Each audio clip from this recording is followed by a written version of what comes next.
call on Mr. Avila to respond to this question. Quality jobs for young people. Holding jobs?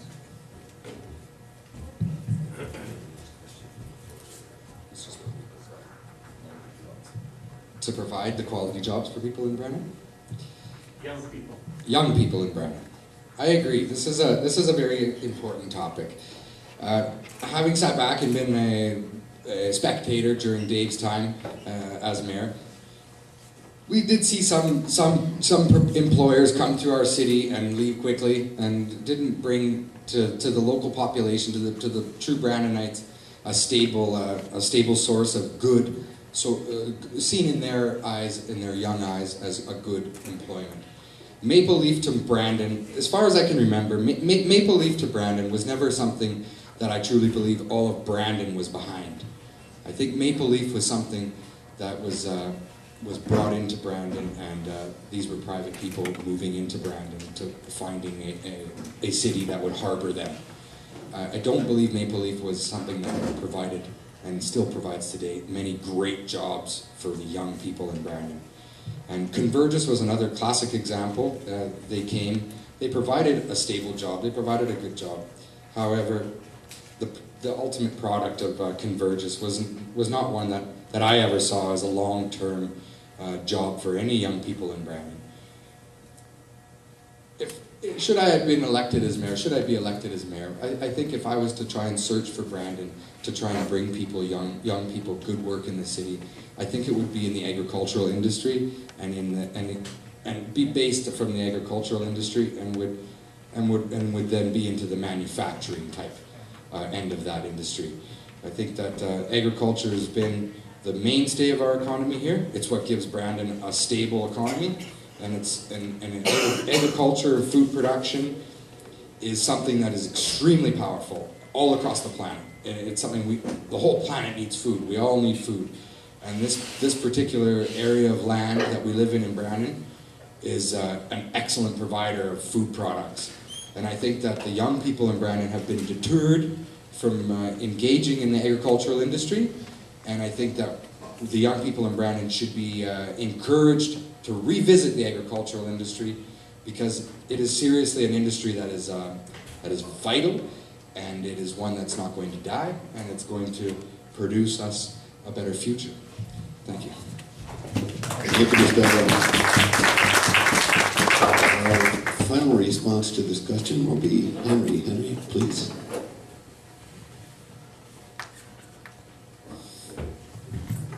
Thank you. For me, I think business would prosper if the average everyday Brandonite has more money in their pocket to spend on local businesses. For me, it boils down to low income and affordable housing. Put the money back in people's pockets so they can spend it at local business. Local businesses will make more money, they can pay their employees more, and I think more jobs would be created because of it. Thanks. Thank you. I have a question, and but I will concede to if there's a question from the floor. Yes, sir. For myself, as both a resident and somebody involved in business in downtown Brandon, I was just wondering what the candidate's vision for the downtown core area was for the next 4 years. Good question. The question is the candidate's vision for the downtown core of Brandon, and the first person I'll call upon this time will be David, please.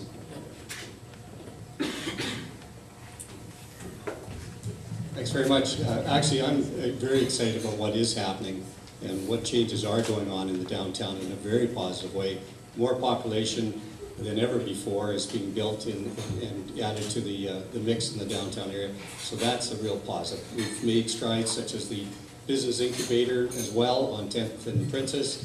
Those are great to do. You've seen 2 dance studios that bring hundreds and hundreds of people on a weekly basis downtown. So it creates more activity. Those are the kind of things that we want to continue to do through Renaissance Brandon.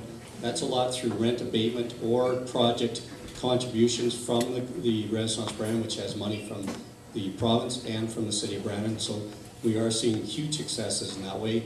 But I do have further intentions in my mind, if everything goes well, to really strive forward. We have another property coming forward that we'll be able to put towards affordable housing if we can put out a proposal call. I definitely want to see more of the housing downtown, and of course if we're contributing land, we might as well see double benefit, not only of helping affordable housing, but helping the population downtown as well, which spins off great benefits for businesses and just the whole activity and flavor of the downtown. Also, I'd like to move in ways of getting rid of detriments, adding in some projects that are of a very positive nature.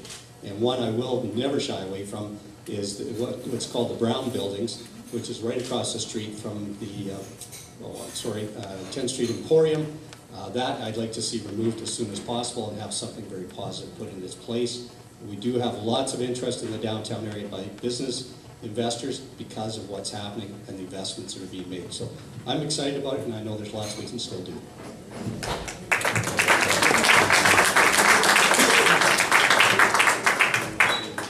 Thank you, Dave, and I would call upon Mr. Avalon to give us his vision of revitalization of the core. The downtown of Brandon. That is definitely where I've made my income and my living, and that's definitely the streets that I utilize in this city. I'm from the downtown. I live in the downtown. My home is in the downtown, and I really like the downtown. And when I'm looking for a job, I certainly go downtown and look for a job. I'm a painter, as I said. I'm a contractor. I just finished painting what I think I did a wonderful job, although I know I could have did a couple extra touches. But I know I did a wonderful job on a building on 11th and Rosser, which is kitty corner to the Brandon Chamber of Commerce. I did a wonderful job there, very happy with what happened. And if you were to ask me, that is a renaissance. That is a revitalization, and that is bringing back an antique building to shine again in the downtown city. And the downtown of our city, to me, should be an antique, and it should be shiny, and it should be clean, and it should be aesthetically organized so that the downtown flows and looks like it should. Like I think most Brandonites would appreciate, and like that. And as we have a lot of the programs that Dave has mentioned, including there's so many programs that as Dave has mentioned, that I believe that this money should be directly invested into the downtown. Not just invested through a program, but directly invested. When you see a beautiful old building that has been abused and abandoned and not kept up, I believe somehow that the city should invest directly into that by putting someone like myself to do the work, or someone who's like myself to do the work, you know. And that's the way I believe the money should be funneled into the downtown in order to produce a better downtown. And in some cases, the buildings that we have created downtown, I think have drawn back and taken us a step away from what I think most Brandonites would like to see, which is a classic historic downtown.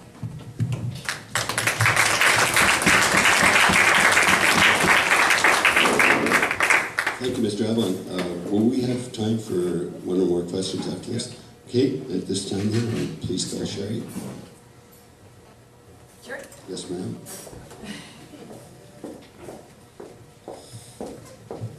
Your vision. I am a vision? Is that what you said, Wayne? That, like Nick, I live downtown. My husband and I own property downtown. He has his business downtown, and for a brief few hours I had my campaign office downtown. So, in fact, I mean, that's my part of Brandon. We've got a lot of things that we have almost got right in downtown. That, but again, implementation is the key. Renaissance Brandon, modeled initially after Centre Venture in Winnipeg,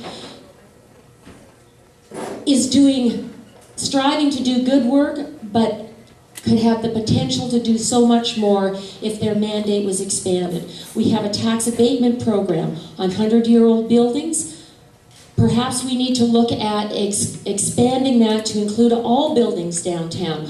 Why should a building that is 75 years old not be able to enjoy the benefits of a building that's 100 years old?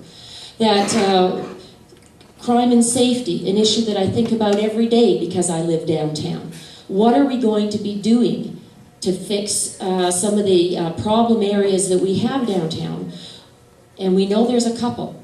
And again, I mean, you know, should I be elected mayor and standing here 8 years later, would we still be talking about this issue? Or we would be actually working on it? That you can't fix downtown until you put more people down there, living down there. Jane Jacobs, who's a wonderful person who had lots of ideas about downtown revitalization, realized that you needed to put eyes on the street to keep it safe. And so again, what the Mackenzie Seeds building is doing is wonderful, and that's just where we have to get going. But we're not going to be able to do it without big changes to zoning, big changes to tax structures, big changes to building codes, and I got the red flag and my time is up. Thank you.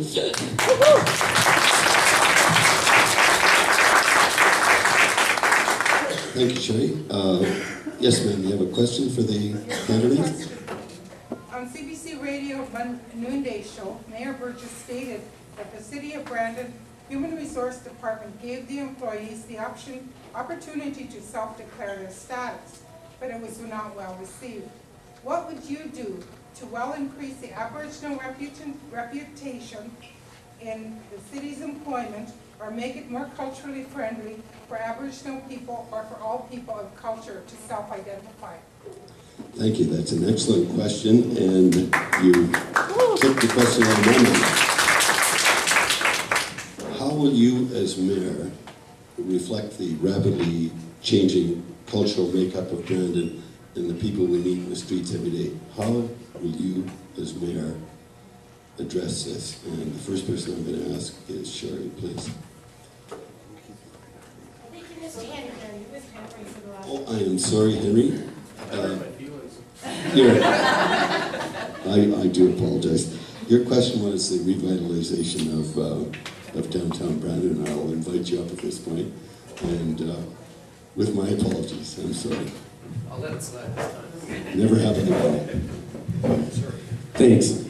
I think I agree with Mayor Dave Burgess there when he says more low-income and affordable housing would serve to benefit businesses downtown.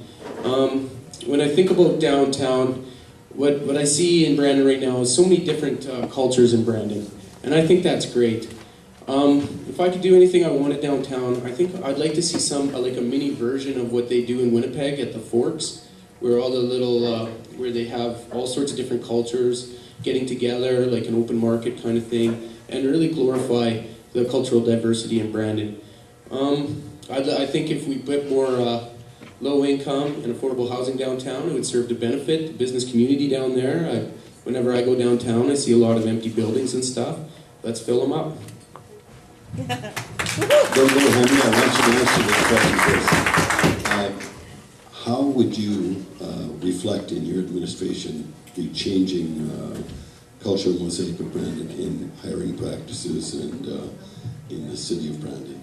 I made some notes. Let me grab them. Okay. And with apologies to Sherry this time, who was going to speak first. Thank you, Henry, and here's your chance. Thank you very much. A number of weeks ago, Mayor Dave Burgess and Sherry and I were at the Touchstone meeting there, and I've collected a lot of information since. And from everything I've read, I think what we could do is Urban Aboriginal Development Office. I think this would be crucial to meet some of the needs that the Aboriginal people would like addressed. I think we can encourage Aboriginal students. We could try to get more Aboriginal teachers in the school system and create dialogue about that. I think at the Urban Aboriginal Development Office, we could implement an Aboriginal job bank that Aboriginals and local businesses could benefit from. I think that would also create the representation you're talking about as far as having more Aboriginals in the workplace. Thanks. Thank you, Henry.